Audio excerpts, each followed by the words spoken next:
Marchand, un nom qui claque, hein. Un crooner, un chanteur, un acteur, un romancier, un ancien légionnaire. C'est vrai ça, Guy? Oui, je suis un touriste. J'ai traversé tout ça comme une vieille Anglaise qui visite les Indes.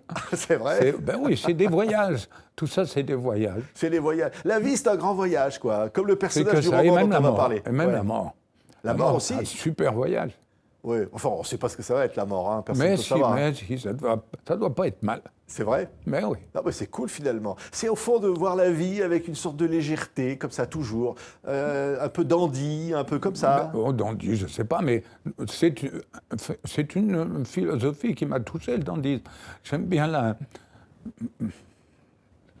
Céline disait, ce que j'aime pas, c'est les lourds.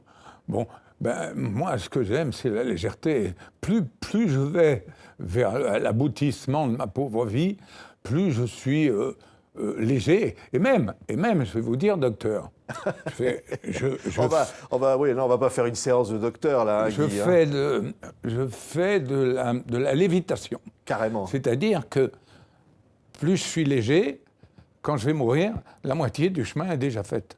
Oui, c'est-à-dire que vous êtes déjà beaucoup plus haut là. Je suis déjà, Ouais. mes pieds ne touchent pas par terre. Oui, mais c'est quoi ça? C'est la chanson, c'est la vie, c'est la légèreté. Vous êtes une élégance, un crooner, vous êtes quelque chose. Conneries. Je suis déjà assez vaniteux comme ça, faut pas me faire trop de compliments. C'est vrai? Voilà. Ouais, bah, C'est enfin, bien, franchement, je vais te dire quelque chose, amigo. Vieillir, c'est génial.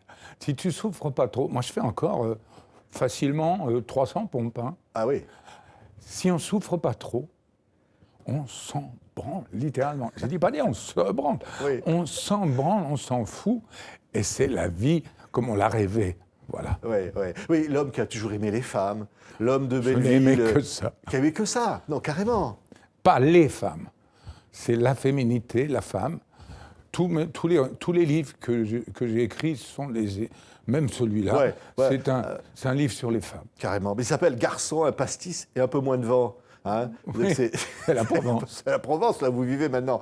Hein, de Belleville à la Provence. Hein. Voilà. Hein. Mais alors, ces deux personnages, on va dire que Émile, qui est un ancien légionnaire, on pense à vous. C'est vous, ça, personnage? Bon, il y a toujours un personnage qui est l'écrivain, qui est l'acteur.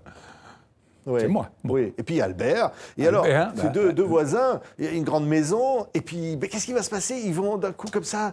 Oh, la vie va repartir avec un objectif qui est un peu de dire. C'est-à-dire qu'avec leur retraite, qui n'est pas bon, et ils se disent qu'ils ont toujours vécu comme des égoïstes.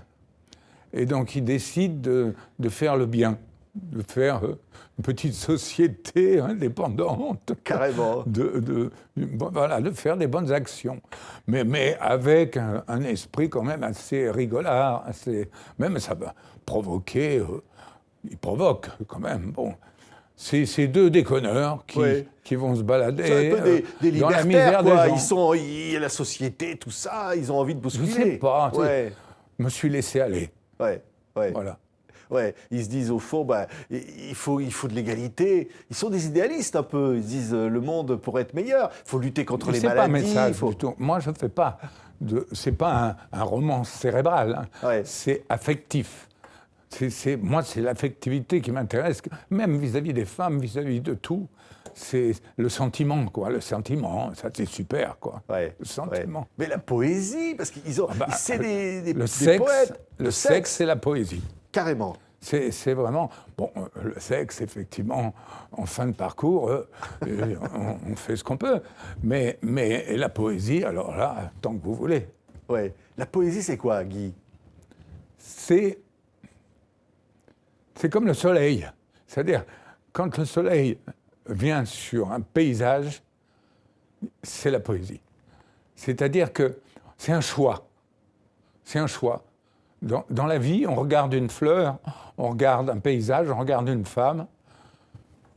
Où on est un poète, à l'armée, bon, je disais toujours, à la Légion, on était un soudard ou un poète. Vous étiez quoi, vous, Guy? Un poète. Plutôt le poète, hein. Oui. Plutôt le poète. Alors, quand je disais grandi à Belleville, parce que c'est de tout ça que vient votre inspiration dans ce roman, dans tout ça, c'est vos souvenirs, votre vie. C'est pas nouveau. C'est pas nouveau. Tous les écrivains écrivent sur eux. On n'écrit que sur soi. C'est pour ça que, pour moi, les écrivains, disons, contemporains, sont des gens que je fréquente très peu parce qu'ils ont un ego démesuré. Et c'est très mauvais, l'ego. Oui. Je vais t'expliquer pourquoi. Parce que quand on va mourir, comme moi, il faut effacer son ego. Et les professions qu'on professe, ben, c'est l'ego à tout bout de champ. On est une société anonyme qui a un ego monstrueux. Mais pour ne pas souffrir en mourant, il ne faut pas avoir d'ego. Alors, pour effacer l'ego, c'est pas évident. Oui, mais... Et c'est pas dans la littérature qu'on y arrive. Parce que là, tous les cons intelligents qui sortent des best-sellers. Des best-sellers et des beaux livres. Moi, je les appelle les cons intelligents. Les cons intelligents, oui. Ils ont des égos démesurés. Ouais. Démesurés. Oui. C'est ça que je reproche par rapport aux écrivains que je fréquente. C'est-à-dire Céline, Victor Hugo, Romain Gary, Camus, Alors, Zweig. La poésie, elle vient de la rue. Mais au fond, on se dit, Guy... Pas forcément oui, de la mais rue. vous avez vécu, je disais, bon, ben, c'est quoi les buts de Chaumont? C'est Belleville, c'est les souvenirs, Elle c'est la vient boxe, d'où? c'est les salles de boxe, c'est les copains. On a la jeunesse qu'on a, comme on a la mort qu'on a. Moi, elle est venue des salles de boxe et du 19e arrondissement. C'est vraiment, c'est un arrondissement où, effectivement, je disais plus facilement, on va te faire enculer, comment allez-vous? Ça fait ça. Et ma littérature, malheureusement, elle est quand même... Il y a une phrase que j'aime beaucoup. C'est une phrase que j'ai piquée à Costa Gavras, que j'appelais Costard Cravate, avec Hallyday, avec Jean-Philippe, je n'ai jamais appelé Johnny. Qui était un copain, Johnny, pour vous. C'est une relation intéressante. Dire qu'un copain, c'est prétentieux de dire ça. D'être le copain des stars, ça ne veut rien dire. Non, c'est un type qui m'a plu et à qui j'ai plu. On s'est croisés pendant 1 mois et demi dans le même mobil-home sur un film de Costard Cravate. Je l'appelais Costard Cravate. Il était outré, Jean-Philippe. Il était très, très gentil et tout. Et un jour, on était en train de déconner et je me suis tourné vers Costard Cravate et j'ai dit « Tu dois nous trouver très vulgaires ». Et tu sais ce qu'il a dit? Il a dit une phrase de mon livre. Il a dit « Tu vois, je vais te dire quelque chose. Dans la vie, quand on passe à côté de la vulgarité, on perd beaucoup de plaisir. » Donc elle a été gravée là et je l'ai foutue dans mon bouquin. Oui, c'est magnifique. Parce que je disais quand même des sacrés souvenirs, Guy, c'est qu'au fond, les copains, les copines... Bon, si on parlait de Costard Cravate, Costa Gavras, là on pourrait parler de Robert Enrico avec Boulevard du Rhum. Vous allez rencontrer Brigitte Bardot et Lino Ventura au sommet. Grâce à Lino Ventura, parce qu'il y avait quand même... C'était une coproduction et tout. Il y avait un acteur espagnol, il y avait un acteur américain, je ne sais pas quoi. Ça ne devait pas être moi. Et Lino, en passant, il m'a fait « Ouais, tiens, t'as fait de la boxe, toi, non ?» Et puis on a parlé d'autre chose que du livre, que du film. D'ailleurs, sur Garde à vue, je soupçonne... Non, c'est plutôt Serrault qui m'a imposé. Ah, sur Garde à vue. Oui, c'est lui qui m'a imposé. Quel personnage dans Garde à vue? Enfin, derrière votre machine à écrire. C'est rien, je suis plus un spectateur qu'un acteur. Même au cinéma. Au cinéma, c'est pour ça que, quelquefois, je ne suis pas très, estimé, si on veut, par le showbiz ou par le cinéma. Parce que j'ai toujours écouté plus les textes et regardé plus ce qui se passait sur un plateau que moi-même de jouer la comédie. Et c'est vrai que j'ai un jeu bizarre. Vous savez, je ne sais pas qui m'a dit, des bons acteurs, il y en a plein, mais des acteurs rares, il n'y en a pas beaucoup. J'espère que je suis un acteur rare. Alors, ça, c'est prétentieux. En revenant à un mot sur Brigitte Bardot, vous n'avez pas tout dit. Vous étiez en boîte avec elle. Elle avait une doublure qui était aussi belle qu'elle. Carole, je crois. Mais vous deviez être fou, Guy. J'étais malheureux. Malheureux? Moi, je suis malheureux. Devant la beauté des femmes, on est souvent malheureux. C'est fou. Oui, on est comme les enfants qui sortent d'un cinéma et, après avoir vu Wagner, et puis qui rentrent chez eux faire leurs devoirs, et puis qui ont 12 ou 13 ans, qui ne peuvent pas se taper les gonzesses encore. Et là, on est très malheureux, parce qu'on voudrait grandir, on voudrait les rencontrer, tous ces glamours. Toute ma jeunesse, ça a été ça. le rêve des glamours. C'est ça, ouais. On voyait Coup de torchon, là, l'affiche là, de Tavernier. Alors, il y a évidemment Noiret, il y a tout ça. Et c'est formidable de jouer dans un film comme ça, j'imagine. Enfin, Super. ouais. Isabelle Marielle. Huppert, Ouais. puis des actrices. Moi, j'ai été réclamé par plein d'actrices. Et souvent, on m'a demandé pourquoi. 3 fois le mari de Marie-Christine Loire, 4 fois le mari de Christine Loire, 3 fois le mari d'Isabelle Huppert. Combien de fois, je ne sais pas. Et je ne savais pas quoi leur dire. Ils se sont dit, c'est le talent peut-être. Non, non, non. C'est mon eau de toilette. Non, je vous jure que c'est vrai. Parce que quand j'avais une scène de lit à faire, ou une scène un peu intime, les acteurs, d'habitude, ils bouffent de l'ail, n'importe quoi, ils s'en foutent et tout. Moi, oh là là, j'allais me faire les ongles, machin, cuir de Russie de chez Chanel, tout. J'ai été souvent réclamé par des actrices. Alors, non, mais encore un mot sur Brigitte. Il y a un baiser dans un film. Premier baiser de cinéma. Votre premier baiser de cinéma avec Brigitte Bardot? Un détartrage. Non. Ah. Comment ça, un Je ne détartrage? savais pas qu'on embrassait comme ça. Vrai. Pas tout de suite après, je ne pouvais pas dire le texte. C'était le Saint Graal. Mais un vrai baiser, alors, un vrai baiser. Oh, bah, faut pas exagérer non plus, mais bon, c'était un vrai baiser. Et c'était l'idéal. C'était le Saint Graal, c'est l'aboutissement. Après ça, mon père, qui était aussi un ancien playboy, m'a dit, bon, bah maintenant, tu peux arrêter. Hein. Après Bardot, c'est comme voir Venise et mourir. Hein. Oui. Alors, les femmes, mais la musique, écoutez cette musique-là, cette chanson-là, parce qu'évidemment, c'est celle qui a déterminé toute votre carrière de chanteur chez Barclay. Et quand vous faites un tube avec ça, écoutez.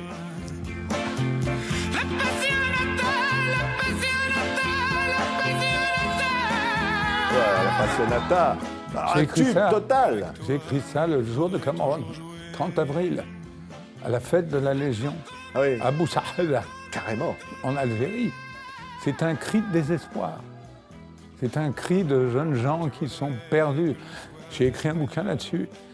Les enfants, comment j'ai appelé ça? Le soleil des enfants perdus. On était malheureux, on était perdus. Boussahada, c'est la cité du bonheur. Enfin, c'est le début du désert. Et c'est pas si rigolo que ça. Écoutez ça. C'est un cri de désespoir. C'est joyeux, écoutez. C'est un cri de désespoir. On ne voudrait pas mourir là-bas. Ouais. C'est un cri de désespoir qui va faire danser la France entière. C'est un coup de peau, surtout. Qui va faire un tube. Hein, et qui lance cette carrière où vous aimez alors, le jazz, le blues, et vous allez vous amuser avec tout ça, Guy. Hein. J'étais très heureux de faire ça. Et encore maintenant, j'écoute tout le temps. Je rêve ma vie tout le temps, en permanence. Jusqu'au moment où ça s'arrêtera. Hein. Oui. C'est quoi rêver sa vie, au fond? C'est se ficher de tout, de dire voilà, on fait ce qu'on aime. Sauf des femmes. Parce que je ne suis pas un homme à femme. Hein. Les femmes que j'ai rencontrées, elles m'ont toutes abandonné. Hein.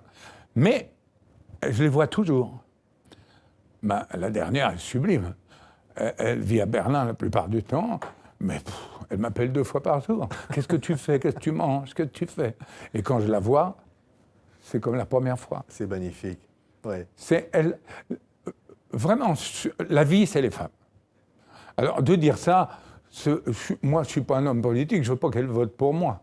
Oui, parce qu'il y en a des dos, il y en a qui ont dit que j'étais ci, que j'étais ça, que machin. Bon, j'ai jamais fait de harcèlement, elles m'ont marché dessus. Ah non, mais en plus, je suis maso. Une femme, sur les tournages, j'ai toujours vu l'actrice se faire maquiller, d'où j'ai tourné avec les... Et puis moi, on ne s'occupait pas de moi, on n'avait rien à branler. Et moi, ça me plaisait, ça. C'est ça. Ça me plaisait de faire allégeance. Carrément. Aux femmes. Ouais. Et alors, il y en a qui se sont connus sur ce morceau-là, qui se sont aimés, qui se sont dragués. Ça vous fait plaisir de dire, par exemple, une chanson comme celle qu'on va entendre a peut-être fait que des couples... écoutez ça. À voir nos chemins se rencontrer.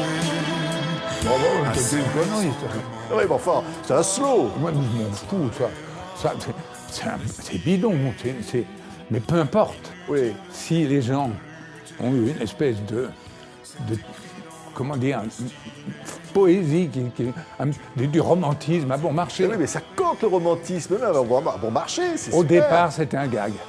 Ouais. Et le film s'appelait Les Soulous en vacances. Ouais. Donc c'était Après, quand ça a même été le pas... Père Noël. Écoutez ça.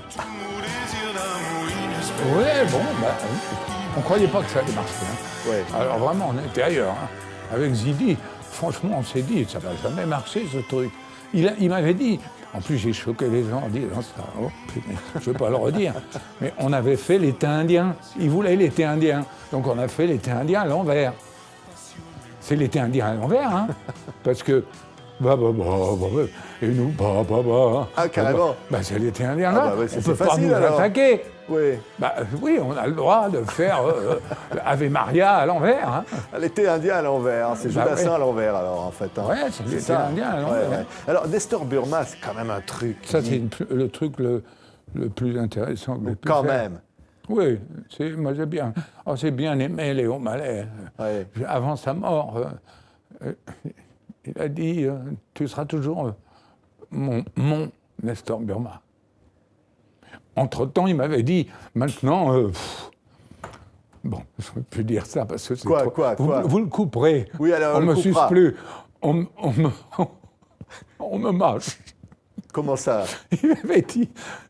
Il avait tellement aimé les femmes qu'il avait dit ça. Il avait dit quoi? Non, on arrête. Vous me le couperez, hein, ça. Mais il parlait comme ça, Léo Mallet. Mais attendez, il était génial, Léo Mallet. C'est un grand écrivain. C'est notre surréalisme des années 40, des années 30. Tout. Oui. Il m'aimait bien. Hein. Oui. Il m'aimait bien. Oui. Alors évidemment, c'est Burma qui va faire que Guy vous entrez dans les au foyers. Au début, ça ne marchait pas du tout, les Burma. Ce pays cartésien, c'était cartésien ici, bon. Ils trouvaient qu'on ne comprenait rien, que c'était pas du tout populaire. Les premiers Burma ne marchaient pas du tout. Puis petit à petit, le chauffeur taxi m'appelait Nestor. Et petit à petit, ils sont faits à ce surréalisme, à ce mec qui dort sur son divan. C'est une étude de marché qui a été faite par, je sais pas quoi, par la chaîne. La chaîne l'a jamais aimé. Oui. La chaîne détestait C'est le Burma. public qui a fait À le succès. chaque alors. fois qu'il pouvait me virer, il me virait. Et puis, manque de peau, j'avais le 7 d'or tout de suite après. Ils m'ont toujours viré. Ah bah, vous avez- À peu près tous les 8 Burma ou tous les 10 Burma, on me virait. Et puis j'avais un prix. Alors, on me reprenait. Et comme ça, j'en ai fait 40. Ah, vous avez tout quand même, allez. Alors, vous avez le 7 d'or, vous avez le César, hein, Ah bah ça, c'est un César. la Légion d'honneur, vous avez tout. La Légion d'honneur, c'est pour faire chier les bourgeois. Ça, c'est Ah bon? C'est pas grave. Moi, je suis décoré comme un dictateur africain. Ah bon? Mais enfin, je la mets pas, ma Légion d'honneur. Vous avez vu Drucker avec sa Légion d'honneur? On dirait qu'il a 100 ans. C'est vrai, ça vieillit la Légion Ça d'honneur. vieillit terriblement. Ça ne plaît pas aux femmes. Ça fait pas. Ah si, Quand elles aiment bien le pouvoir. Elles aiment, regardez, ils ont quand même... Les hommes politiques ont quand même du succès avec les gonzesses. Mais il y a un seul truc qui vous manque, c'est le prix Goncourt. Moi, je vous le donne. Hein. Vous êtes Ouais, un mais sacré écrivain. il aurait fallu Vous qu'il êtes un soit- sacré écrivain, J'ai Guy. pas voulu qu'il soit plus de 100 pages parce que je veux qu'on puisse le lire dans le TGV. Oui. Là, vous commencez à Avignon, vous arrivez à la gare de Lyon, vous l'avez fini. C'est un livre de gare. J'aime bien J'adore Zweig, j'adore dire qu'il s'est suicidé, quel écrivain merveilleux. Lettre à une inconnue. Je l'ai lu dans le TGV. Ah, ça, c'est chouette. Et vous vous souvenez des gares, du parcours pendant la lecture? Où Ben vous non, il n'y a l'aviez pas de lu? gare, c'était direct. Ah oui. Ah, faut C'est mieux prendre 2h40. faut prendre des trains directs dans ce cas. 2h40. 2h40. Combien de temps il faut Vous pour lisez lire mon ça? bouquin en 2h40. Donc c'est Paris, Avignon-Paris. Paris-Avignon. Il faut le faire. Alors, garçon, un pastis, un peu moins de vent. C'est beau. C'est vous, ça? Je vous dis ça. C'est un message aussi adressé. un peu Alphonse Allais. Ouais. Mais c'est un message adressé à la vie. Alphonse au Allais fond. avait dit un jour, en rentrant dans un bar, il était drôle, il était superbe. Il arrivait, il disait une bière et un peu moins de vent. Et moi, j'ai dit un jour, un pastis et un peu moins de vent, parce que, bon, effectivement, le midi, c'est là où je vis. Ouais, mais il y a quand même beaucoup de, je dis, on dit de poésie, mais de force de vie dans ce livre. Vous pétez la vie, Guy. Vous êtes comme ces personnages-là. Vous êtes, voilà. Ah, je serai un beau mort, hein. Je serai un mort vivant. Non, il ne faut pas dire ça. Ah non, mais j'y pense beaucoup. On parle beaucoup de la mort dans mon livre. Oui. Oui, pourquoi? Pour la balayer? Mais pour dire, justement, pour l'oublier, pour arrêter vos conneries, vos sinistres cimetières, vos excommunications chiantes. On va tous mourir. C'est même très réconfortant. Ah bah oui.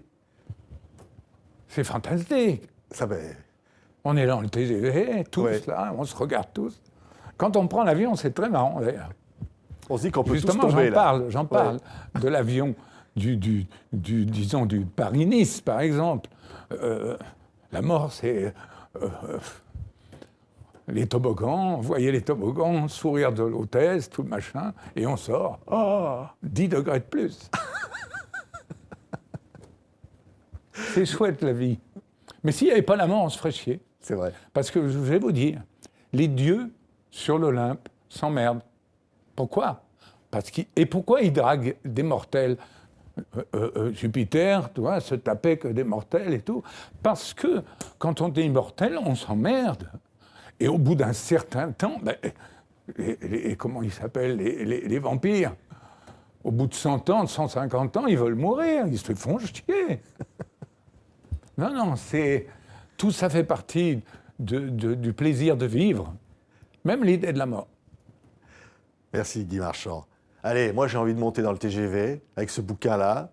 Il vous Garçon a à plu? pastis un peu moins de vent. Ben oui, Il vous a et plu? je vais le relire. Et je vais Ah, dire à super. tous ceux qui nous écoutent de le lire, c'est un concentré de vie. Ça vous ressemble, c'est vous. Pour le moment. C'était Guy Marchand. Merci Guy. Merci beaucoup.